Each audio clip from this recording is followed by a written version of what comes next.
మీరు గమనిస్తే ఈ డెడ్ బాడీ ఏదైతే ఉందో నేల మీద కాళ్ళు ఆంతున్నాయి. మీరు కాస్త జూమ్ చేసి చూడండి, నేల మీద కాళ్ళు ఆంతున్నాయి.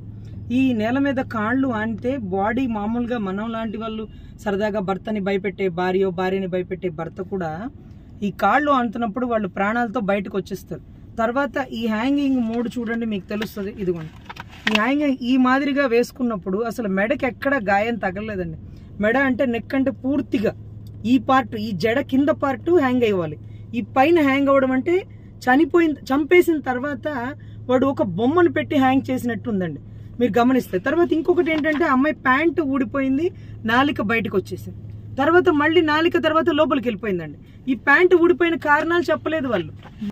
తర్వాత ఇంకొక విషయం ఏంటంటే, మీరు ఇచ్చిన దాని రిపోర్ట్ ప్రకారం నేను స్టడీ చేస్తే పోస్ట్ మార్టంలో కడుపులో ఏమీ లేదండి. కానీ అక్కడ చెప్పిన వాళ్ళు మీరు జూమ్ చేసి చూడండి, అమ్మాయి నాలిక లోపలికి వెళ్ళిపోయింది.